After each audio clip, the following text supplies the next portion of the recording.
அனைவருக்கும் வணக்கம். முந்தைய வகுப்பினுடைய தொடர்ச்சியாக இந்த ஆர்ஆர்பியினுடைய அறிவியல் பாடத்தில் குறிப்பாக ஃபிசிக்ஸில் என்னென்ன கேள்விகள் வருது அப்படின்றத பற்றி நம்ம இந்த வகுப்புகளில் அதனுடைய தொடர்ச்சியை நம்ம பார்க்கலாம். ஸோ அடுத்த வினாவாக நமக்கு வரக்கூடியது என்ன சார் அப்படின்னு பார்த்திங்கன்னா, குறிப்பாக பார்த்திங்கன்னா ஒரு சுற்று என்பது காணப்படுது அப்படின்னு பார்த்திங்கன்னா அதில் மேக்னெட்டிக் ஃபீல்டு இருக்கின்றதா இல்லையா, அதனுடைய இருப்பை கண்டறிவதற்கு எந்த உபகரணத்தை நம்ம பயன்படுத்தலாம் அப்படின்னு கேட்டிருக்கிறாங்க. குறிப்பாக இதில் பார்த்திங்கன்னா நமக்கு 4 உபகரணங்களை கொடுத்துருக்காங்க. குறிப்பாக ஒன்று கால்வனோமீட்டர், இன்னொன்று வோல்ட் மீட்டர், இன்னொன்று மேக்னெட்டிக் நீல் காந்த ஊசி, இன்னொன்று பார்த்திங்கன்னா என்னது அம்மீட்டர் என்ற 4 உபகரணங்களை நாம் கொடுத்துருக்காங்க. அப்போ இந்த 4 உபகரணங்களும் அதனுடைய பயன்கள் என்ன என்பதை நம்ம படித்தோம்னா நம்ம இதற்கான இந்த கேள்விக்கான விடையை நம்ம தெரிஞ்சிக்க முடியும். ஓகே, இந்த கேள்விக்கான விடையை தெரிஞ்சுக்கிறதுக்கு முன்னால் முதல்ல ஒரு மேக்னெட்டிக் ஃபீல்டுனா என்ன சார், குறிப்பாக இந்த மேக்னெட்டிக் ஃபீல்டு என்பது பார்த்திங்கன்னா எதனால் ஏற்படுத்தப்படுகிறது, எந்த இடத்துல காணப்படும் என்பதை பற்றி நம்ம படிக்கணும். குறிப்பாக இப்போ காந்த புலம் அப்படின்னு நம்ம சொல்லுவோம். ஓகேவா, மேக்னெட்டிக் ஃபீல்டு. ஒரு மேக்னெட் இருக்குன்னா அதற்கு 2 துருவங்கள் என்பது காணப்படும். ஒன்று வட துருவம், இன்னொன்று பார்த்திங்கன்னா என்னது தென் துருவம் என்பது காணப்படும். இதில் அதற்கான விசைக்கோடுகள் என்பது காணப்படும். ஓகேவா, காந்த விசைக்கோடுகள் என்பது உருவாக்கப்படும். குறிப்பாக எங்கேருந்து எங்கே சார் உருவாக்கப்படும் அப்படின்னு கேட்டிங்கன்னா வடப்புலத்திலிருந்து தென்புலத்துக்கு உருவாக்கப்படும். எந்த பகுதிகளில் இதை சுற்றி முழுமையாக இந்த காந்த விசைக்கோடுகள் என்பது உருவாக்கப்படும். இது ரொம்ப ரொம்ப இம்பார்ட்டண்ட். ஓகேவா, அப்போ காந்த புல என்றால் என்ன என்பதை பற்றி நமக்கு தெரியும். ஓகேவா, அப்போ இதில் குறிப்பாக இந்த காந்த விசைகளை ஒரு குறிப்பிட்ட மின் சுற்றுகளில் எப்படி நாம் கண்டறிவது என்பதை பற்றி நம்ம பார்க்கணும்னா இந்த 3 மீட்டர்களை பற்றி நம்ம பார்க்கணும். முதல்ல பார்த்திங்கன்னா கால்வனோமீட்டர். ஓகேவா, இந்த கால்வனோமீட்டர் என்பது எதற்காக சார் உருவாக்கப்படுகிறது அப்படின்னு கேட்டிங்கன்னா, குறிப்பாக ஒரு மின்சுற்றில் மின்சாரம் என்பது பாய்கிறதா, மின்னோட்டம் இருக்கின்றதா என்பதை கண்டறிவதற்கு தான் எது சார் தேவைப்படுது அப்படின்னு கேட்டிங்கன்னா கால்வனோமீட்டர் என்பது தேவை.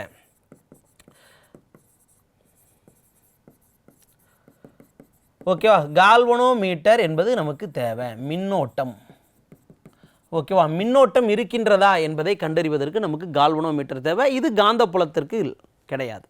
அதே மாதிரி வோல்ட் மீட்டர் என்பது எதுக்கு சார் தேவை அப்படின்னு கேட்டிங்கன்னா, குறிப்பாக மின்னழுத்த வேறுபாடு காணப்படுகிறதா, எலக்ட்ரிக் பொட்டன்ஷியல் டிஃபரன்ஸ் அப்படின்னு சொல்லுவாங்க.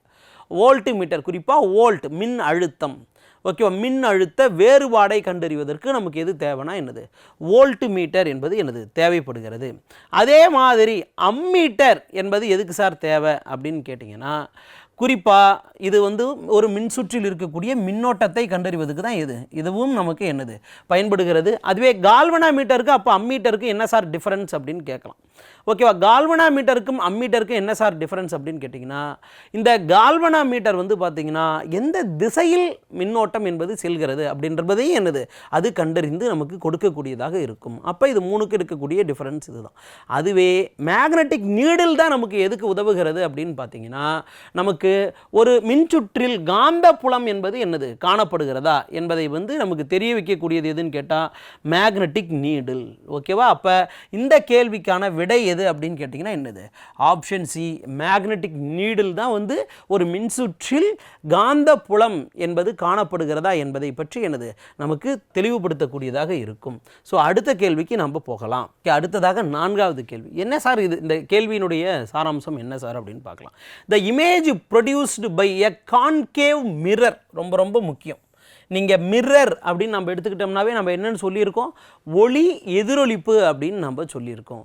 ஓகேவா, ஒளி எதிரொலிப்பு அப்படின்னு நம்ம கொள்ளும் பொழுது இதில் நம்ம மிரரை நம்ம பயன்படுத்துகிறோம். குறிப்பாக தமிழில் நம்ம என்னென்னு சொல்லுவோம், ஆடிகள் அப்படின்னு சொல்லுவோம்.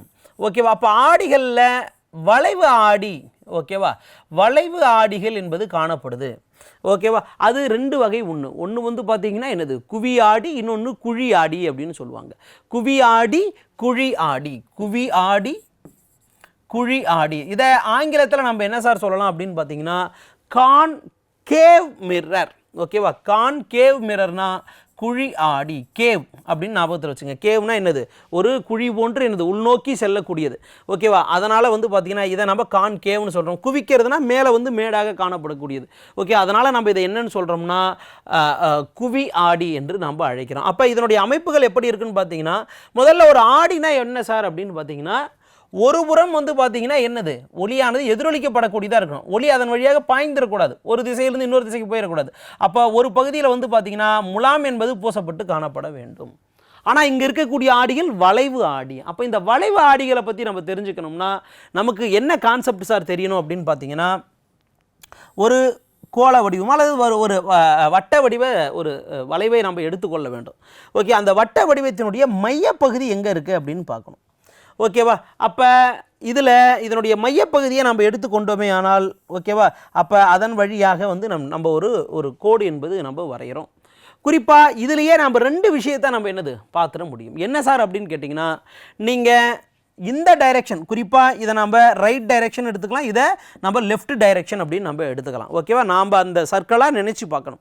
ஓகேவா? அந்த மாதிரி எடுத்துக்கொள்ளும் பொழுது நீங்கள் குறிப்பாக இந்த பகுதியை நீங்கள் எடுத்துக்கொண்டால், ஓகே, இந்த பகுதியில் குறிப்பாக இதனுடைய வெளிப்பகுதிகளில் நீங்கள் வந்து இந்த முலாம் பூசுறீங்க அப்படின்னு பார்த்தீங்கன்னா, ஓகேவா, அப்போ உள்ளே இருக்கக்கூடிய பகுதி தான் என்னென்னா ஏரியா ஆஃப் ரிஃப்ளெக்ஷன் அப்படின்னு அர்த்தம்.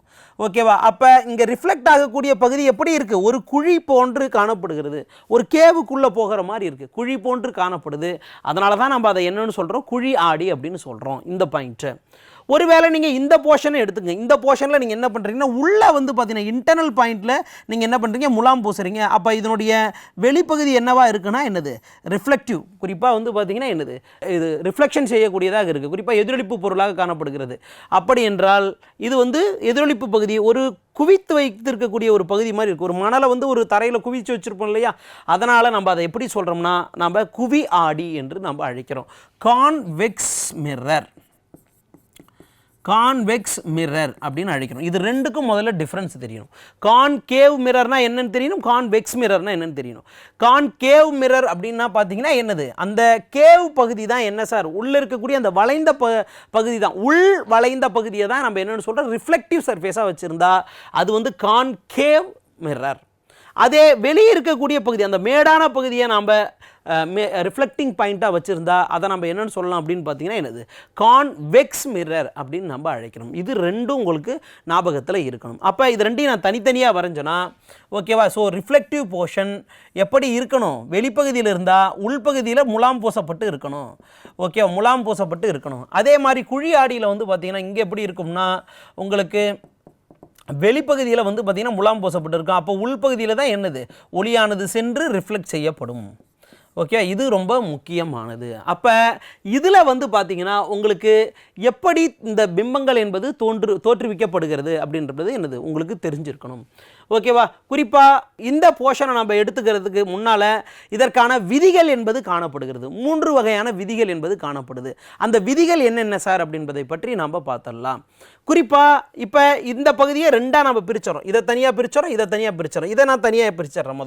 முதல்ல நான் ஒரு குழி ஆடியை எடுத்துக்கிறேன். நமக்கு கேட்டிருக்கக்கூடிய கேள்வி என்னது, கான்கேவ் மிரர். அப்போ அதனால் நான் என்ன பண்ணுறேன் அப்படின்னு பார்த்தீங்கன்னா குழி ஆடியை நான் தனியாக எடுத்துக்கிறேன். ஓகேவா? ஒரு குழி ஆடியை நான் தனியாக எடுத்துக்கிறேன்னா அதை எதிலிருந்து தான் எடுக்கிறேன், ஒரு வட்ட வடிவ அமைப்புகளிலிருந்து தான் நான் தனியாக எடுக்கிறேன். அப்போ இந்த குழி ஆடிக்கு என்று என்னது ஒரு பகுதி காணப்படுகிறது. ஓகேவா? அந்த பகுதி இதை நம்ம என்னென்னு சொல்லலாம், மையப்பகுதி அப்படின்னு சொல்லலாம். ஓகேவா? இதை நம்ம என்னென்னு சொல்லலாம், மையப்பகுதி சி அப்படின்னு நம்ம சொல்லிக்கலாம். ஓகே, இது ஒரு வளைவு. அப்போ இந்த வளைவு பகுதியினுடைய மையம் என்பதால் வந்து பார்த்திங்கன்னா என்னது, இதை வளைவு மையம் என்று நம்ம அழைச்சிக்கலாம். சி பகுதி அப்படின்னு நம்ம அழைச்சிக்கலாம். சென்டர் ஆஃப் த கர்வேச்சர் அப்படின்னு அழைச்சிக்கலாம், சி. அதே மாதிரி இந்த பகுதி வந்து பார்த்திங்கன்னா இந்த ஆடியை வந்து பார்த்திங்கன்னா இந்த 2ஆக பிரிக்கக்கூடிய பகுதியாக இருக்குது. அதனால் நான் இதை என்னன்னு வச்சுக்கிறேன்னா, இந்த பகுதியை நான் பீன்னு வச்சு, ஓகேவா, இதை நான் ஆடியின் மையம் அப்படின்னு நான் வச்சுக்கிறேன். அப்போ இது ரெண்டையும் கனெக்ட் பண்ணக்கூடிய ஒரு முடிவில்லா ஒரு கற்பனை கோடை வரைஞ்சிக்கிறேன்.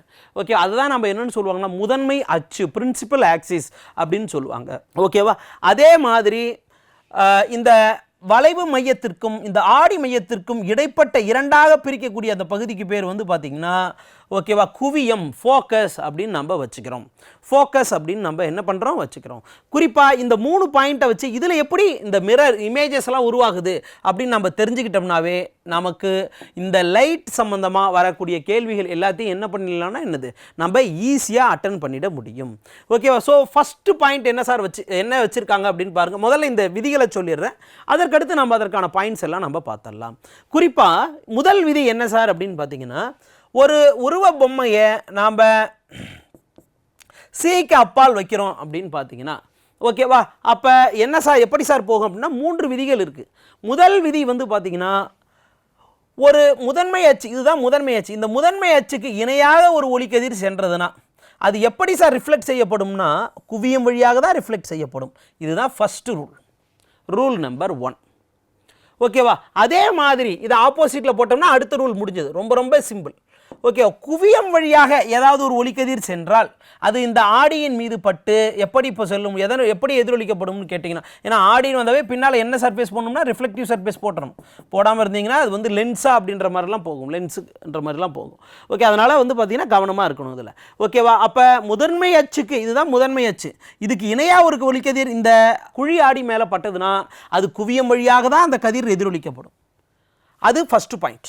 அதே இது அப்படியே ரிவர்ஸில் போடணும். என்ன சார் அப்படின்னு கேட்டிங்கன்னா, ஏதாவது ஒரு ஒளிக்கதிர் ஃபோக்கஸ் வழியாக சென்று இந்த குழி ஆடியின் மீது பட்டால் அது எப்படி சார் ரிஃப்ளெக்ட் செய்யப்படும்னா முதன்மை அச்சுக்கு இணையாக என்ன பண்ணப்படும், எதிரொலிப்பு செய்யப்படும். இது 2வது விதி. 3வது விதி என்ன சார் அப்படின்னு கேட்டிங்கன்னா ஓகேவா, இதில் இந்த ஆடி இந்த வளைவு மையம் இருக்கு இல்லையா, அதன் வழியாக ஏதாவது ஒரு ஒளிக்கதிர் சென்று இந்த ஆடியின் மீது படுமேயானால் அது எப்படி எதிரொலிக்கப்படும்னா எந்த திசையில் வந்ததோ அதே திசையில் தான் என்ன பண்ணப்படும்னா என்னது எதிரொலிக்கப்படும். இந்த 3 பாயிண்ட் 3 விதிகளை நம்ம தெரிஞ்சுக்கணும். ஓகே, இப்படி தான் ரிஃப்ளெக்ஷன் ஆகும் அப்படின்றத தெரிஞ்சுக்கணும். இதை தெரிஞ்சுக்கிட்டா நாம் எந்த ஒரு மிரருடைய இருப்பையும் நம்மளால் தெரிஞ்சுக்க முடியும். அது மெய்பிம்பமா அல்லது மாய பிம்பமா, ரியல் இமேஜா, விர்ச்சுவல் இமேஜா, டைரக்டாக இருக்கக்கூடியதா அல்லது இன்வெர்ட்டடாக இருக்கக்கூடியதா, அப்ரைட்டாக இருக்கக்கூடியதா, இன்வெர்ட்டடாக இருக்கக்கூடியதா அப்படின்றத பற்றி என்னது நம்மளால் புரிஞ்சிக்க முடியும். சரிங்க சார். சரி, இப்போ இங்கே என்ன சார் சொல்லியிருக்காங்க அப்படின்னு பார்த்தீங்கன்னா, image produced by concave mirror when an object kept at the centre of the curvature.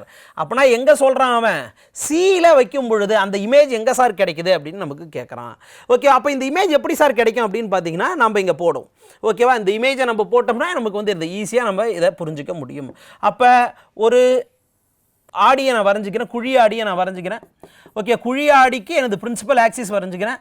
Principal ஆக்சிஸில் எனது சென்டர் ஆஃப் த கர்வேச்சர் பகுதி இருக்குது. அதுக்கடுத்து வந்து பார்த்தீங்கன்னா எனது ஆடியினுடைய மையப்பகுதி என்பது காணப்படுது, பி அப்படின்னு நம்ம குறிச்சிருக்கோம். இது ரெண்டுக்கு இடையே இருக்கக்கூடிய அந்த பகுதிக்கு பேர் ஃபோக்கஸ் அப்படின்னு நம்ம சொல்லியிருக்கோம், குவியம் அப்படின்னு நம்ம சொல்லியிருக்கோம். ஓகேவா, இப்போ அவங்க கேள்வியில் என்ன கேட்டிருக்காங்கன்னா, சென்டர் ஆஃப் த கர்வேச்சரில் ஒரு உருவ பொம்மை வைக்கும் பொழுது அது எங்கே சார் உங்களுக்கு கிடைக்குது அப்படின்னு கேட்டிருக்காங்க. அப்போ நம்ம பார்த்த அந்த 3 விதிகளில் ஏதாவது 2 விதிகளை நாம் இதில் பயன்படுத்தணும். ஏதாவது 2 விதிகளை பயன்படுத்தணும். முதல் விதியை நான் எதை பயன்படுத்துகிறேன்னா, முதன்மை அச்சுக்கு இணையாக ஒரு ஒளிக்கதிர் சென்றால் அது எதன் வழியாக வரும்னா எனது ஃபோக்கஸ் வழியாக தான் வரும். இது முதல் விதி. 2வது விதியாக நான் எதை பயன்படுத்துகிறேன் அப்படின்னு கேட்டிங்கன்னா, இன்னொரு பாயிண்ட் என்ன சார் அப்படின்னு கேட்டிங்கன்னா, இன்னொரு விதி காணப்படுகிறது, அதை மட்டும் இந்த பாயிண்டில் எழுதிக்கிங்க. ஓகேவா, 3 விதிகள். 4வது விதி என்ன சார் அப்படின்னு கேட்டிங்கன்னா, அந்த பாயிண்ட்டை மட்டும் பார்த்துக்குங்க. ஆடியின் மையத்தின் மீதே ஏதாவது ஒரு கதிர் நேரடியாக பட்டால் அது எப்படி செல்லும்னா அது ஒரு குறிப்பிட்ட கோணத்தில் என்னது இங்கு விளக்கமடையும். அப்போ அங்கே இருக்கக்கூடிய அந்த படுகோணமும் அதே மாதிரி எதிரொலிப்பு கோணமும் எப்படி இருக்கும் அப்படின்னு கேட்டிங்கன்னா சமமாக காணப்படும். இதுதான் 4வது விதி. அப்போ மொத்தம் 4 விதிகள் என்பது என்னது இங்கே காணப்படுது. ஓகே, அப்போ இந்த 4ல் ஏதாவது 2 நீங்கள் பயன்படுத்தி என்ன பண்ணிடலாம்னா உருவத்தை நீங்கள் என்ன பண்ணிட முடியும், உருவாக்கிட முடியும். அப்போ 4வதாக நாங்கள் என்ன சார் எடுத்துகிட்டு போகிறோம் அப்படின்னு பார்த்தீங்கன்னா 4வது விதியை பயன்படுத்துகிறோம். முதல் விதியையும் 4வது விதியையும் நம்ம பயன்படுத்துகிறோங்க. அப்போ இங்கே 4வது விதி என்ன சார் நமக்கு தருது அப்படின்னு பார்க்கணும். ஓகே, 4வது விதி வந்து பார்த்தீங்கன்னா நேரடியாக இங்கே இருக்கக்கூடிய கதிர் எங்கே சார் போகுதுன்னா என்னது ஆடியின் மையத்தில் படும் பொழுது ஓகே இது ஒரு குறிப்பிட்ட திசையில் வந்து பார்த்தீங்கன்னா என்னது நமக்கு எதிரொலிக்கப்படுகின்றது. ஓகேவா, இங்கே உருவாக்கப்படக்கூடிய இந்த பிம்பமானது எப்படி இருக்கும் அப்படின்னு பார்த்தீங்கன்னா தலைகீழ் பிம்பமாக காணப்படும். ரொம்ப ரொம்ப இம்பார்ட்டன்ட். அதுவும் எங்கேயே காணப்படும், சென்டர் ஆஃப் த கர்வேச்சரில் நமக்கு கிடைச்சதுன்னா அதே வளைவு மையத்திலே தான் நமக்கு கிடைக்கும். தலைகீழான பிம்பமாக கிடைக்கும், சம அளவில் இருக்கும். அங்கே கிடைச்ச பிம்பம் இந்த உண்மையான பொருளினுடைய அளவும் நமக்கு கிடைச்ச இந்த இமேஜ், இது வந்து இமேஜ், இது வந்து என்னது பொருளினுடைய அளவு. ஓகேவா? அப்போ இது ரெண்டு எப்படி இருக்கும்னா சம அளவு கொண்டதாக இருக்கும்.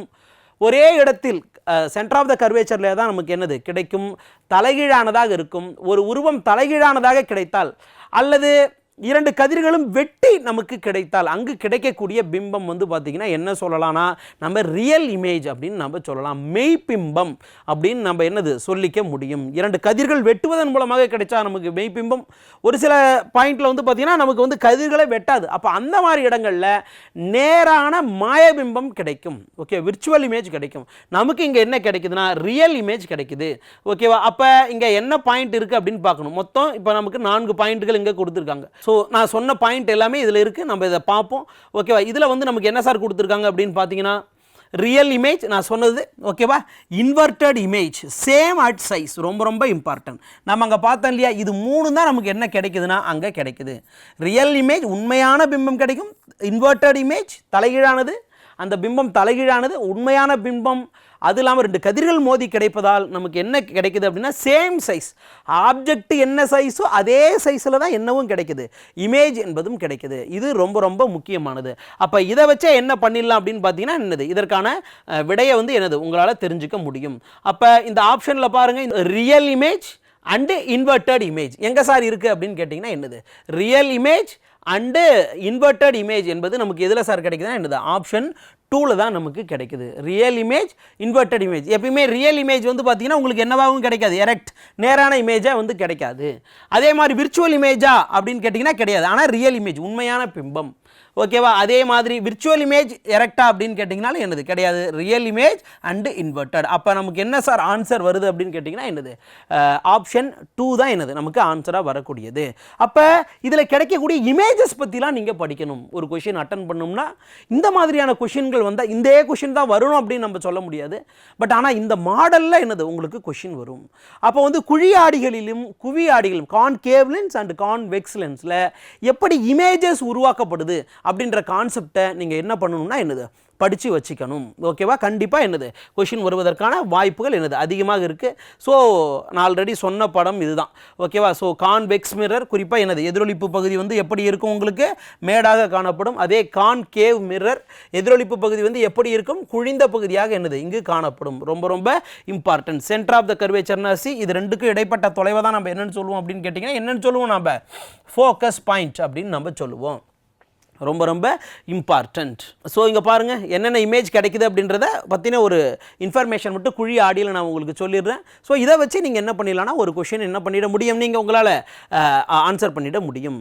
குறிப்பாக வந்து பார்த்தீங்கன்னா ஒரு ஆப்ஜெக்டை இன்ஃபினிட்டி தொலைவில் இருந்து வச்சோம்னா, எப்பயுமே இன்ஃபினிட்டி தொலைவுனா முடிவில்லா தொலைவு. ஓகேவா? முடிவில்லா தொலைவிலிருந்து ஒரு கதிர்கள் வருது ஒரு லென்ஸை நோக்கி ஒரு மிரரை நோக்கி அப்படின்னு பார்த்தீங்கன்னா அந்த கதிர் எப்படி தான் வரும்னா பிரின்சிபல் முதன்மை அச்சுக்கு ஈக்குவலாக தான் வரும். இதுதான் பிரின்சிபல் ஆக்சிஸ், இதுக்கு ஈக்குவலாக தான் அந்த கதிர்கள் எல்லாமே வரும். இதுதான் பாயிண்ட். ஓகே, அப்போ ஈக்குவலாக வந்ததுன்னா இந்த கதிர்கள் எல்லாமே எங்கே தான் குவியும்னா என்னது ஃபோக்கஸில் தான் என்னது குவியும். அப்போ ஃபோக்கஸில் எப்படி சார் இருக்கும் அப்படின்னு பார்த்தீங்கன்னா அந்த உருவம் எப்படி இருக்கும் தலைகீழானதாக இருக்கும். இன்வெர்டட் அப்படின்னு வந்ததுனாவே அது ரெண்டு எல்லாம் குவிஞ்சி வரதால் உங்களுக்கு தலைகீழாக காணப்படுது. தலைகீழாக வரக்கூடிய அந்த இமேஜ் என்ன இமேஜ் ரியல் இமேஜ். ஓகேவா? Real image and inverted image ரொம்ப ரொம்ப இம்பார்ட்டன்ட். முடிவில்லா தொலைவில் இருந்து இதை கேள்விகள் கேட்கலாம். அதே மாதிரி இப்போ நமக்கு கேட்ட கேள்வி ஓகேவா குறிப்பாக ஆப்ஜெக்ட் சென்டர் ஆஃப் த கர்வேச்சரில் நம்ம வைக்கும் பொழுது ஓகேவா அதாவது பியாண்டு சி ஓகேவா not at C beyond C சிக்கு பக்கத்தில் வைக்கும் பொழுது அந்த கதிர்கள் எப்படி சார் கிடைக்குது அப்படின்னு பார்த்தீங்கன்னா நமக்கு ஓகேவா சிக்கும் எஃப்க்கும் நடுவில் கிடைக்குது. குறிப்பாக ஃபோக்கஸ்க்கும் சென்டர் ஆஃப் த கர்வேச்சருக்கும் நடுவில் நமக்கு கிடைக்குது. அந்த பிம்பம் எப்படி சார் கிடைக்குதுன்னா தலைகீழ் பிம்பமாக நமக்கு கிடைக்குது. ஓகே, பொருளினோட அளவை விட எப்படி இருக்குன்னா என்னது சின்னதாக கிடைக்குது, தலைகீழ் வடிவமாக நமக்கு கிடைக்குது. இந்த பாயிண்ட்டு என்ன பண்ணணும் நீங்கள் ஞாபகத்தில் வச்சுக்கணும். இது ஃபர்ஸ்ட் பாயிண்ட், இது செகண்ட் பாயிண்ட். அடுத்ததாக மூணாவது பாயிண்ட் ஓகேவா சியில் இதுதான் நமக்கு கேட்ட கேள்வி. இப்போ கேட்ட கேள்வி சி சென்டர் ஆஃப் த கர்வேச்சரில் இருக்கும் பொழுது எப்படி சார் கிடைக்குதுன்னா நமக்கு அதே திசையில் அந்த பிம்பமானது மேலே இருக்கிறது ஆப்ஜெக்ட், கீழே கிடைச்சிருக்கக்கூடிய அந்த ஏரோ வந்து பார்த்தீங்கன்னா என்னது பிம்பம் இமேஜ்னு சொல்லுவோம். சேம் சைஸ் தலைகீழாக இருக்குது ரியல் இமேஜ். ஓகேவா? ஸோ ரொம்ப ரொம்ப இம்பார்ட்டன்ட். இதுதான் நமக்கு கேட்ட கேள்வி, இப்போ நம்ம சொல்லிக்கிட்டு இருக்கக்கூடிய கேள்வி. அதற்கடுத்து வந்து பார்த்தீங்கன்னா ஒருவேளை இந்த பிம்பம் சிக்கு உள்ளாக சிக்கும் எஃப்க்கும் நடுவில் நம்ம வைக்கும் பொழுது நமக்கு எப்படி சார் இந்த பிம்பமானது கிடைக்குது அப்படின்னு பார்த்தீங்கன்னா, ஓகே, அங்கே நமக்கு கிடைக்கக்கூடியதும் ரியல் இமேஜ், இன்வெர்டட் இமேஜ். எப்படி நமக்கு சிக்கு அப்பால தான் என்ன கிடைக்கும் அப்படின்னு பார்த்தீங்கன்னா இந்த உருவமானது நமக்கு கிடைக்கும். ஓகேவா? ஆனால் இந்த பொருளின் அளவை விட எப்படி இருக்குமா இங்கே கிடைக்கக்கூடிய இமேஜ் நமக்கு பெரியதாக காணப்படும். எது எதுக்கும் வைக்கிறப்ப சீக் சென்டர் ஆஃப் த கர்வேச்சருக்கும் ஃபோக்கஸுக்கும் நடுவில் வைக்கிறப்ப ரொம்ப ரொம்ப இம்பார்ட்டண்டான பாயிண்ட். ஓகேவா? இதை ஞாபகத்தில் வச்சுக்கணும். ஓகேவா? ஸோ நெக்ஸ்ட் திங் வந்து பார்த்தீங்கன்னா ஃபோக்கஸில் வைக்கிறப்ப நமக்கு எங்கே சார் கிடைக்குது அப்படின்னு பார்க்கணும். ஓகே, குவியத்திலே வைக்கிறோம். இதுக்கு முன்னால் குவியத்துக்கும் எனது வளைவு மையத்திற்கும் இடையே வச்சோம். இப்போ நம்ம எங்கே வைக்கிறோம் அப்படின்னு கேட்டிங்கன்னா குவியத்திலேயே வைக்கிறோம். குவியத்தில் வைக்கும் பொழுது நமக்கு இந்த கதிர்கள் எப்படி சார் கிடைக்குதுன்னா நமக்கு ரியல் இமேஜாக கிடைக்கும். ஓகேவா? இன்வெர்டட் இமேஜ் தலைகீழானது, ஆனால் பொருளினுடைய அளவை விட அதிகமானதாக கிடைக்கும். பெரிய உருவம் கிடைக்கும். எங்கே கிடைக்கும்? ஈரில்லா தொலைவில் கிடைக்கும். முடிவில்லாத ஒரு தொலைவில் வந்து நமக்கு என்ன கிடைக்கும்? அதனுடைய இமேஜ் கிடைக்கும் எஃப்ல வைக்கும் பொழுது. ஸோ ரொம்ப ரொம்ப இம்பார்ட்டன்ட். இதெல்லாம் எந்த லென்ஸுக்கு பொருந்தக்கூடியது? கான்கேவ் லென்ஸுக்கு பொருந்தக்கூடியது. கான்வெக்ஸுக்கு வேற மாதிரி வரும். ஓகேவா? இப்போ அடுத்ததாக இந்த கேள்வியும் அடுத்து வந்து உங்களுக்கு வரக்கூடியது தான். ஓகே, பின்னால் நம்ம பார்ப்போம் இந்த கேள்வி.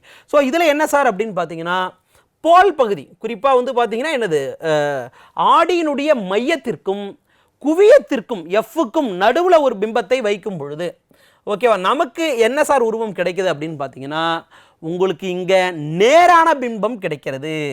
ரொம்ப ரொம்ப இம்பார்ட்டண்ட். இங்கே தான் உங்களுக்கு நேர். இதுக்கு முன்னால் எல்லாமே தலைகீழ்னு பார்த்துட்டு இருந்தோம். இப்போ தான் உங்களுக்கு என்ன கிடைக்குதுன்னா நேர் பிம்பம் கிடைக்குது. ஏன்னா இந்த கதிர்கள் நீங்கள் சொல்லக்கூடிய விதியின் அடிப்படையில் ஒன்றோடு ஒன்று எப்பொழுதுமே என்னது ஒருங்கிணைந்தால் தான் அங்கே உங்களுக்கு என்ன கிடைக்கும்? ரியல் இமேஜ் கிடைக்கும். இங்கே ஒருங்கிணையாது. அதனால் உங்களுக்கு கிடைக்கக்கூடிய இமேஜ் வந்து பார்த்தீங்கன்னா மாயபிம்பம், விர்ச்சுவல் இமேஜ் அப்படின்னு நம்ம சொல்லுவோம். பொருளினோட அளவை விட சின்னதாக இருக்குமா, இல்லை அதே சைஸ் இருக்குமா, இல்லை அதை விட பெரிதாக காணப்படுமான்னு கேட்டிங்கன்னா பொருளின் அளவை விட நமக்கு எப்படி தான் கிடைக்கும்? இந்த பிம்பம் பெரியதானதாக தான் என்னது காணப்படும். ஓகேவா? ரொம்ப ரொம்ப இம்பார்ட்டன்ட். ஃபோக்கஸுக்கும் ஆடியினுடைய மையத்திற்கும் நடுவில் ஒரு பொருளை வைக்கும் பொழுது நமக்கு எப்படி அந்த இமேஜ் வந்து கிடைக்குது. ஓகேவா? இதெல்லாம் நீங்கள் என்ன பார்த்து வச்சுக்கணும். ஓகேவா? இதெல்லாம் மறுபடியும் பிராக்டிஸ் பண்றப்ப தான் என்னது உங்களால குறைந்த கால அளவில் இந்த மாதிரியான கொஷின்களை நம்ம அட்டன் பண்ண முடியும். அந்த நேரத்தில் போயிட்டு நம்ம வந்து வரைபடத்தை வரைஞ்சு பார்த்துட்டு இருக்கக்கூடாது. ஓகேவா? அப்போ இந்த இன்ஃபர்மேஷன் எல்லாமே என்னது ஒரு 4-5 டைப் தான் எப்படி இமேஜ் கிடைக்குது, அது நேர் பிம்பமா மாய பிம்பமான்னு பார்க்கணும். எப்பயுமே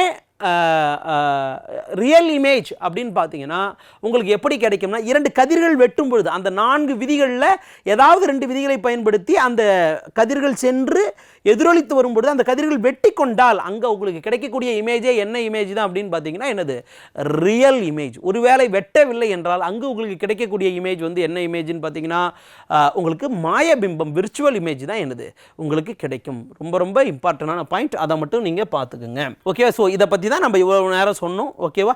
ஸோ நமக்கு கேட்ட கேள்வி ஓகேவா சியில் வந்து சென்டர் ஆஃப் த கர்வேச்சரில் இமேஜ் வைக்கும் பொழுது நமக்கு கிடைக்கக்கூடியது எப்படி அப்படின்னு பார்த்தீங்கன்னா அதே மாதிரியான சைஸில் தலைகீழான பிம்பம் நமக்கு கிடைக்குது. இதுதான் ஆன்சர். ஓகேவா? நமக்கு கிடைச்சிருக்கக்கூடியதில் ஆன்சர் வந்து பார்த்தீங்கன்னா என்னது option 2 real and inverted image. ஓகேவா? இதை நீங்கள் கொஞ்சம் கவனமாக பார்த்துக்கணும். குழி ஆடிக்கும் பார்க்கணும், குவி ஆடிக்கும் நீங்கள் பார்த்துக்கொள்ளணும். குழி ஆடி குவி ஆடி இதே மாதிரி லென்ஸுகள்லையும் நீங்கள் பார்க்க வேண்டியது வரும். ஓகேவா? அப்போ இந்த லைட்ன்ற சாப்டரில் ரொம்ப ரொம்ப முக்கியமானது கொஷின்ஸ் இது எல்லாமே எப்படி இமேஜ் ஃபார்மேஷன் நடக்குது அப்படி என்பது. ஓகேவா? அதற்கடுத்து 5வது கொஷின். இந்த 5வது கொஷினில் நம்ம என்ன சார் பார்க்க வேண்டியது இருக்குது அப்படின்னு பார்த்தீங்கன்னா centre of excellence in artificial intelligence என்ற ஒரு திட்டத்தை எந்த அமைப்பானது தொடங்கியது அப்படின்னு நமக்கு கேட்டிருக்காங்க. குறிப்பாக இந்தியன் இன்ஸ்டிடியூட் ஆஃப் சயின்ஸா, ஓகேவா, தென் நேஷ்னல் இன்ஃபர்மேட்டிக்ஸ் சென்டர் குறிப்பாக தேசிய தகவல் மையமா, அல்லது இஸ்ரோவா, இந்தியன் ஸ்பேஸ் ரிசர்ச் ஆர்கனைசேஷனா, ஓகே, இதெல்லாம் சயின்ஸ் ரிலேட்டடாக இருக்கக்கூடிய கரண்ட் அஃபேர்ஸ். ஓகேவா? Recent time current affairs. அப்போ அந்த மாதிரியான கேள்விகளை நீங்கள் அப்டேட் பண்ணணும். குறிப்பாக ஏதாவது ஆர்டிஃபிஷியல் இன்டெலிஜென்ஸை பற்றின ஏதாவது கான்ஃபரன்சஸ் நடந்திருக்கா, ஓகேவா, நியூ டெல்லியில் நடந்திருக்கா, இந்த வருஷம் லாஸ்ட் இயரில் நடந்திருக்கா, இந்த மாதிரியான கேள்விகளை பார்க்கணும். ஓகே, ஆர்டிஃபிஷியல் இன்டெலிஜென்ஸ் சம்மந்தமான ஏதாவது ஆப்ஸ் உருவாக்கியிருக்காங்களா, ஓகே, இந்திய ரயில்வே துறையில் உருவாக்கியிருக்காங்களா, இல்லை ஆப்ஸை பயன்படுத்தின ஏதாவது போலீஸ் காப்ஸ், குறிப்பாக இயந்திரங்கள் ரோபோட்ஸை உருவாக்கியிருக்காங்களா, குறிப்பாக விசாகப்பட்டினத்தில் இப்போ ரயில்வே ஸ்டேஷனில் கண்காணிப்பதற்கான ஏஐ தொழில்நுட்பத்தை பயன்படுத்திய ரோபோட்ஸ் எல்லாம் என்னது உருவாக்கியிருக்காங்க. அப்போ அந்த மாதிரியான இன்ஃபர்மேஷன் எல்லாம் என்னது நீங்கள் படித்து வைக்கணும். ஓகேவா, ஸோ அது வந்து உங்களுக்கு ஹெல்ப்ஃபுல்லாக இருக்கும். ஓகேவா, அப்போ இங்கே வந்து பார்த்தீங்கன்னா உங்களுக்கு தேசிய தகவலியல் மையம் தான் என்ன உருவாக்கியிருக்காங்கன்னா centre of excellence in artificial intelligence அப்படின்ற ஒரு அமைப்பு திட்டத்தை என்னது ஏற்படுத்தியிருக்காங்க. இப்போ 2019 என்னது ஏற்படுத்தி இருக்காங்க. ஸோ இது ரொம்ப ரொம்ப இம்பார்ட்டன்ட். குறிப்பாக இந்த அமைப்பினுடைய நோக்கம் என்ன சார் அப்படின்னு பார்த்தீங்கன்னா improve the government service delivery, அரசு மக்களுக்கு செய்யக்கூடிய சேவைகளினை துரிதப்படுத்துவதற்காகவும் அது மக்கள்கிட்ட முறையாக சென்று சேர்வதற்காகவும் தான் இந்த அமைப்பை வந்து பார்த்தீங்கன்னா என்னது ஏற்படுத்தியிருக்காங்க செயற்கை தொழில்நுட்பத்தை பயன்படுத்தி. ஓகேவா, அதற்கடுத்து வந்து பார்த்தீங்கன்னா develop AI solution artificial related சம்பந்தமான குறிப்பாக மத்திய அரசுகளாக இருந்தாலும் சரி, மாநில அரசுகளாக இருந்தாலும் சரி, ஓகேவா, ஏதேனும் குறிப்பிட்ட முக்கியமான பிரச்சனைகளுக்கு செயற்கை நுண்ணறிவை பயன்படுத்தி அதற்கான தீர்வுகளை கண்டறிவதும் என்பது இந்த அமைப்பினுடைய மிக முக்கிய நோக்கம். குறிப்பாக இவங்க எதெல்லாம் ரிசர்ச் பண்ணுறாங்க அப்படின்னு பார்த்தீங்கன்னா இவங்க ஃபோக்கஸ் பண்ணக்கூடிய ஏரியா ஓகேவா இயந்திர கற்றல் மெஷின் லேர்னிங். ஓகேவா, அதுக்கடுத்து இமேஜ் ரெகக்னேஷன். குறிப்பாக இப்போ இன்றைக்கெல்லாம் சமூக ஊடகங்கள்னு பார்த்தீங்கன்னா நமக்கு பல்வேறு விதமான தகவல்கள் வருது. அதில் எது உண்மையான தகவல், எது வந்து பொய்யான தகவல் அப்படின்றது எனக்கு நமக்கு தெரியாது. அப்போ ஒரு தகவலை கொடுக்கும் பொழுது அந்த தகவலில் டீப் ஃபேக் டெக்னாலஜி மூலமா என்ன பண்ணுறாங்கன்னா ஏதாவது எடிட் செய்யப்பட்டிருக்கா அப்படின்ற விஷயங்களை எல்லாம் பார்ப்பதற்காக இந்த அமைப்பு வந்து பார்த்தீங்கன்னா என்னது பயன்படுகின்றது. ஓகேவா, ரொம்ப ரொம்ப இம்பார்ட்டன்டானது. Centre of excellence in artificial intelligence established by National Informatics Centre. ஓகேவா, அப்போ தேசிய தகவல் மையம் தான் என்னது இந்த அமைப்பை வந்து ஏற்படுத்தி இருக்கு. ரொம்ப ரொம்ப இம்பார்ட்டன்டான பாயிண்ட். ஓகேவா, சிம்பிள் தான் இது. ஓகேவா, அதற்கு அடுத்து வந்து பார்த்தீங்கன்னா 6வது கொஸ்டின். ஓகேவா, இந்த 6வது கொஸ்டினில் வந்து பார்த்தீங்கன்னா in an electric motor the forces acting on the arms of the armature of the motor which are perpendicular to the direction of the magnetic field. குறிப்பாக இங்கே என்ன சார் கேட்டிருக்காங்க அப்படின்னு பார்த்தீங்கன்னா ஒரு மோட்டாரில் ஓகேவா அங்கு செயல்படக்கூடிய அந்த கடத்திகள் வந்து பார்த்தீங்கன்னா அந்த கடத்திகளுக்கும் அங்கு இருக்கக்கூடிய அந்த மேக்னெட்டிக் ஃபோர்ஸ், குறிப்பாக இதனுடைய செயல்பாடுகளை நம்ம பார்க்கும் பொழுது ஒரு மோட்டாரில் என்ன சார் நடக்குது அப்படின்னு பார்த்தீங்கன்னா ஒரு கடத்தி என்பது காணப்படுகிறது, அந்த கடத்தியை சுற்றிலும் காந்தப்புலம் என்பது காணப்படுகிறது. அப்போ இவற்றில் அங்கு இயங்கும் பொழுது அங்கு உருவாக்கப்படக்கூடிய அந்த காந்தப்புலத்தின் திசை என்ன அப்படின்னு என்னது கேட்டிருக்காங்க. ஒரு மின்மோட்டாரில் காந்தப்புலத்தின் திசைக்கு செங்குத்தாக ஒரு மோட்டாரின் ஆர்மேச்சர்னா இங்கே இருக்கக்கூடிய இந்த ஷாஃப்ட் சுற்றும் பொழுது அங்கு ஏற்படுத்தப்படக்கூடிய விசைகள் எவ்வாறு காணப்படுகிறது அப்படின்னு கேட்கலாம். குறிப்பாக இந்த தகவல் வந்து எப்படி சார் இருக்கும் அப்படின்னு பார்த்தீங்கன்னா ஒரு செவ்வக வடிவத்தில் காணப்படும். அப்போ செவ்வக வடிவத்தில் இருக்கும் பொழுது ஓகேவா 2 காந்தப்புலங்கள் இருக்குது. இந்த காந்தப்புலங்களுக்கு இடையே ஒரு பிளேட் போன்ற அல்லது செவ்வக வடிவிலான அந்த கடத்தியானது இயங்கும் பொழுது ஓகேவா குறிப்பாக 360 டிகிரியில் இது இயங்குதுன்னா அப்போ இந்த காந்தப்புலங்களுக்கு ஓகேவா கிடைமட்டமாக இருக்கும் பொழுது ஒரு குறிப்பிட்ட பண்பையும் அதே மாதிரி செங்குத்தாக இருக்கும் பொழுது இன்னொரு குறிப்பிட்ட பண்பையும் எது கொடுக்கும் அப்படின்னு பார்த்தீங்கன்னா என்னது இந்த ஆர்மேச்சர் அந்த காந்தப்புலத்தின் விசைக்கு கொடுக்கும். ஓகே, அப்போ இதை பற்றின தகவல்களை நம்ம பார்ப்போம். ஸோ ஃபஸ்ட்டு வந்து இங்கே உருவாக்கப்படக்கூடிய அந்த மேக்னெட்டிக் ஃபீல்ட் டைரக்ஷன் எப்படி சார் இருக்குது அப்படின்றத நம்ம பார்ப்போம். குறிப்பாக whether it is unequal to magnitude or unequal magnitude in opposite direction, same direction opposite directionல ஒரே திசையில் கொடுக்குதா ஒரே அளவில் கொடுக்குதா அப்படின்றத பார்க்கணும். அதே மாதிரி இங்கே பாருங்கள் equal in magnitude opposite in direction, equal in magnitude same in direction. அங்கு உருவாக்கப்படக்கூடிய அந்த விசையானது சமமாக இருக்கா ஒரே திசையில் இருக்கா, இல்லை சமம் இல்லாமல் இருக்கா ஒரே திசையில் இருக்கா, அல்லது சமமற்று காணப்படுகிறதா வெவ்வேறான எதிரெதிர் திசைகளில் இருக்கா அப்படின்ற இந்த 4 ஆப்ஷன்ஸை கொடுத்துருக்காங்க. இதை பற்றி புரிஞ்சு கொள்வதற்கு வந்து பார்த்திங்கன்னா என்னது நம்ம சில கான்செப்ட் வந்து நமக்கு தெரிஞ்சிருக்கணும். குறிப்பாக வந்து பார்த்திங்கன்னா எலக்ட்ரிக் மோட்டார், ஒரு எலக்ட்ரிக் மோட்டார்னால் என்ன சார், ஒரு மின் மோட்டார் என்றால் என்ன சார் அப்படின்னு பார்த்தீங்கன்னா குறிப்பாக ஒரு மேக்னெட்டிக் ஃபீல்டு இருக்குது, காந்தங்கள் என்பது காணப்படுகிறது. அந்த காந்தங்கள் அப்படின்னு பார்த்தீங்கன்னா அந்த காந்தங்களுக்கு நடுவே என்ன சார் ஏற்படுத்தப்படுகிறது அப்படின்னு பார்த்தீங்கன்னா என்னது 2 காந்தங்கள் இருக்கும் பொழுது அங்கு காந்த விசை கோடுகள் என்பது ஏற்படுத்தப்பட்டு இருக்கும். இது நேச்சுரான ஒரு விஷயம். ஓகேவா, இந்த காந்த விசை கோடுகளில் ஃப்ளெமிங்கினுடைய லெஃப்ட் ஹேண்ட் ரூலின் அடிப்படையில் ஒரு உலோக கடத்தியை நாம் சுழல செய்யும் பொழுது, குறிப்பாக இந்த உலோக கடத்தி என்பது எப்படி இருக்கும் அப்படின்னு பார்த்தீங்கன்னா என்னது, செங்குத்தானதாக செவ்வக வடிவத்தில் உங்களுக்கு காணப்படும். குறிப்பாக இது வந்து இப்போ இதில் வந்து என்ன இருக்கும்னா காயில்ஸ் இருக்கும். ஓகே, ஒரு மின் கடத்தி என்பது என்னது இதில் காணப்படும். ஓகே, இது எப்படி சுழலுகிறது அப்படின்னு பார்த்தீங்கன்னா என்னது 360 டிகிரியில் சுழலக்கூடியதாக இருக்கும். அப்போ கிடைமட்டமாக இருக்கும் பொழுது இங்கே ஏற்படுத்தப்படக்கூடிய இந்த காந்த விசை கோடுகளுக்கு என்ன எண் மதிப்பை தருகிறது? செங்குத்தாக வரும்பொழுது நல்லா நீங்கள் இதை யோசிச்சு பார்க்கணும். இது சுழலுவதை போன்று பார்த்தா ஒரு முறை எப்படி இருக்கும்னா செங்குத்தாக இருக்கும். இந்த காந்தப்புலங்களுக்கு இது செங்குத்தாக இருக்கும். ஒரு முறை எப்படி இருக்கும்னா ஹரிசாண்டலாக இருக்கும், கிடைமட்டமாக இருக்கும். ஓகேவா? அப்போ அங்கே என்ன சார் ஏற்படுத்தப்படுகிறது அப்படின்றத நம்ம பார்க்கணும். இந்த மின் மோட்டார் செயல்படக்கூடிய விதி வந்து என்ன அப்படின்னு பார்த்தீங்கன்னா என்னது, ஃப்ளெமிங்கினுடைய இடது கை விதி என்பது என்னது ரொம்ப ரொம்ப இம்பார்ட்டன்ட். அதை நீங்கள் பார்க்கணும், ஃப்ளெமிங்கினுடைய இடது கை விதி. அப்போ அங்கே என்ன சார் தருது அப்படின்னு பார்த்தீங்கன்னா, ஃப்ளெமிங்கினுடைய இடது கை விதி 3 பொசிஷன்ஸை சொல்லக்கூடியதாக இருக்குது. ஒன்று வந்து பார்த்தீங்கன்னா அங்கே இருக்கக்கூடிய காந்தப்புலம், அங்கே இருக்கக்கூடிய அந்த இயக்கம் எந்த திசையில் இயங்குகின்றது என்ற இயக்கம், அதற்கடுத்து இன்னொன்று வந்து பார்த்தீங்கன்னா அங்கே ஏற்படக்கூடிய மின்னோட்டத்தின் திசை. இது 3க்கு இடையே இருக்கக்கூடிய பண்பை குறிக்குது. இது 3 எப்படி இருக்கும்னா ஒன்றுக்கொன்று செங்குத்தானதாக காணப்படும். ஓகேவா? இந்த பாயிண்ட்டை புரிஞ்சுக்குங்க. ஈக்குவல் இன் மேக்னிடியூட் அப்படின்னு பார்த்தீங்கன்னா கரண்ட் வந்து எப்படி இருக்கும்னா சேம் கரண்ட் சேம் மேக்னிடியூட், ஓகேவா, same conduct length of the கண்டக்டரோட சேமாக இருக்கும். அது ஆப்போசிட் இன் டைரெக்ஷனாக இருக்கணும் அப்படின்னு பார்த்தீங்கன்னா 2 ஆர்ம்ஸுக்கும் நடுவில் தான் என்ன நடக்கும்னா என்னது அந்த கரண்ட் ஃப்ளோ என்பது என்னது நடக்கக்கூடியதாக இருக்கும். அப்போ இதற்கான விடைகள் எப்படி சார் இருக்குது அப்படின்னு பார்த்தீங்கன்னா உங்களுக்கு குறிப்பாக இங்கே பர்பெண்டிகுலராக கேட்டிருக்காங்க. ஓகேவா? அப்போ இந்த ஷாஃப்ட் வந்து பார்த்தீங்கன்னா பர்பெண்டிகுலராக இருக்கும் பொழுது இங்கே நமக்கு எப்படி சார் இந்த விசையானது காணப்படுகிறது அப்படின்னு கேட்குறாங்க. குறிப்பாக இதற்கான ஆப்ஷன், மற்ற ஆப்ஷன் 3 ஆப்ஷனையும் நீங்கள் பார்த்தீங்கன்னாவே உங்களால் புரிஞ்சிக்க முடியும். First thing, unequal in magnitude and same டைரெக்ஷனா, அன்ஈக்குவல் இன் மேக்னிடியூட் ஆப்போசிட் டைரெக்ஷனா, அல்லது ஈக்குவல் இன் மேக்னிடியூட் சேம் டைரெக்ஷனா அப்படின்னு கேட்டிருக்காங்க. இது 3மே என்னது கிடையவே கிடையாது. இதுக்கு வந்து பார்த்தீங்கன்னா equal in magnitude opposite in direction. ஏன்னா செங்குத்தாக இருக்கும் பொழுது அதனுடைய டைரெக்ஷன் வந்து எனது மாற்றம் அடைந்து காணப்படும். ஏன்னா கிடைமட்டமாக இருந்தால் தான் மின்விசை கோடும் அங்கே ஏற்படுத்தப்படக்கூடிய கரண்ட்டும் வந்து சேம் டைரெக்ஷனில் இருக்கும். ஸோ அப்போ இங்கே விடை வந்து பார்த்தீங்கன்னா ஈக்குவல் இன் மேக்னிடியூட், ஓகேவா, opposite in direction. Equal in magnitude opposite in direction. So option 3 தான் என்னதுன்னா இதற்கு சரியான விடை. ஓகேவா? ஸோ இதே போன்று மின் மோட்டார்கள் போன்ற உபகரணங்களில் நடைபெறக்கூடிய அந்த விதிகள் என்னென்ன என்பதையும் பார்க்கணும். கரண்ட்டோட டைரெக்ஷன் என்ன, ஓகேவா, அதே மாதிரி அங்கே இருக்கக்கூடிய இயக்கத்துடைய டைரெக்ஷன் என்ன, இது 3க்கு இடையே இருக்கக்கூடிய அந்த ரிலேஷன் 90 டிகிரி மின்புலம், காந்தப்புலம் மற்றும் அங்கே ஏற்படுத்தப்படக்கூடிய இயக்கம், இது 3க்கு இடையே இருக்கக்கூடிய அந்த ரிலேஷன் வந்து பார்த்தீங்கன்னா என்னென்னா 90 degree perpendicular to each other. அதை தெரிஞ்சுக்கணும். ஓகேவா? ஸோ இது போன்ற மின் சாதனங்களில் இருக்கக்கூடிய பிரின்சிபல்ஸை நம்ம என்ன பண்ணணும்னா என்னது படித்து வைத்து கொள்ள வேண்டும். ஸோ வேறொரு வகுப்பில் நாம் இதே போன்ற ஆர்ஆர்பிக்கான கேள்விகளோடு என்னது மறுபடியும் நாம் சந்திப்போம். நன்றி.